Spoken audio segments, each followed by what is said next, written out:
ढकोसला है भाजपा का बेटी बचाओ बेटी पढ़ाओ का नारा।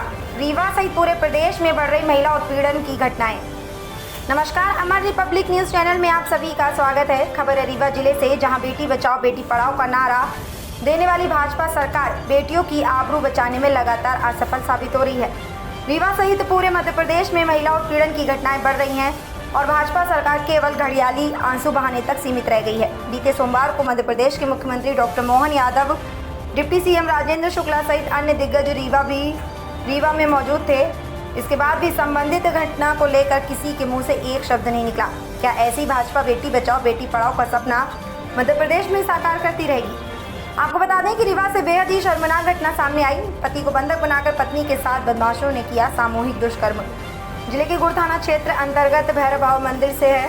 बताया जा रहा है कि एक पति पत्नी जो भैरव बाबा मंदिर दर्शन के लिए गए हुए थे, जहां कुछ वैशी बदमाशों ने पति को बंधक बनाकर उसकी पत्नी के साथ सामूहिक दुष्कर्म की घटना को अंजाम दिया। बताया गया है कि आधा दर्जन दरिंदों ने महिलाओं को अपने हवस का शिकार बनाया। सभी बदमाश जो शराब के नशे में धुत थे। पीड़ित पति पत्नी जो गुड़ थाना क्षेत्र के भीटी गांव के रहने वाले बताए गए हैं। रीवा में मुख्यमंत्री का कार्यक्रम था, इसलिए दोबारा ये मामला। आपको बता दें कि घटना रीवा में आयोजित रीजनल कॉन्क्लेव कार्यक्रम के ठीक 2 दिन पूर्व का बताया जा रहा है, जहां पर्यटन क्षेत्र भैरव बाबा मंदिर घूमने गए पति पत्नी के साथ हैवानियत भरा खेल खेला गया। रीवा में मुख्यमंत्री का कार्यक्रम था, इसलिए ये मामला दबा रहा। अब उजागर हो रहा है। कांग्रेस नेताओं ने पुलिस की कार्यप्रणाली पर सवाल खड़ा किया है।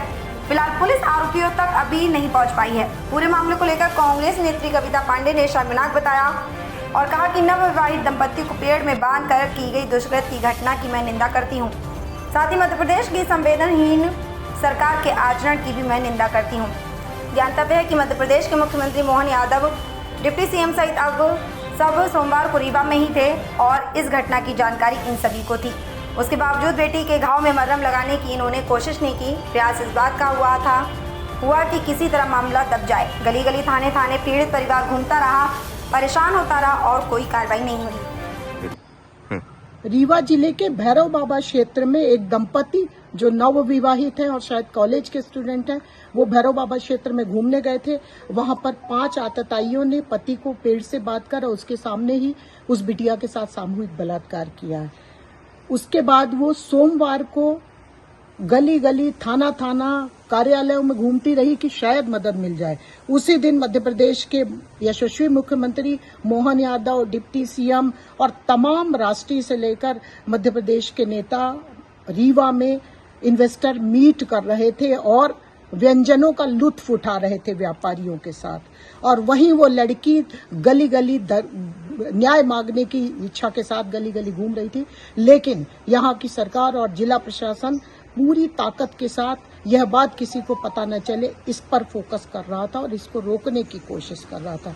मैं रीवा जिले को किसी भी कीमत पर बिहार नहीं बनने दूंगी और हम लोग उस बिटिया को जब तक न्याय न मिले पूरी ताकत के साथ लड़ाई लड़ेंगे। बेहद शर्मनाक है कि मुख्यमंत्री ने उस बिटिया को जाकर उसके घाव पर मरहम लगाने की कोशिश नहीं करी, उसके न्याय दिलाने की कोशिश नहीं करी, बल्कि मामले को उल्टा दबाने की पुरजोर कोशिश इन्होंने की है। मैं ये बेहद शर्मनाक, निंदनीय और निहायत ही घटिया कृत्य है। मैं इसकी निंदा करती हूँ।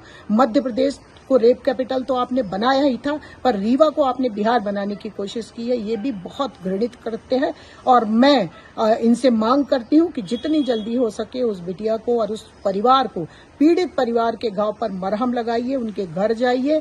और निर्भया फंड सरकार ने बनाया था, मनमोहन सिंह की सरकार ने, उस फंड की आप बंदरबाट कर रहे हैं, लेकिन न्याय दिलाने के लिए आप कोई काम नहीं कर रहे हैं। और यह जो कृत्य आपने किया ये बहुत ही ज्यादा दुखद है और पूरा रीवा जिले के साथ हम सभी शर्मसार हैं कि हमारे यहाँ भी इस तरीके की घटनाएं होने लगी। मैं बेटी को न्याय मिले इसके लिए पुरजोर पूरी ताकत के साथ कोशिश करूंगी।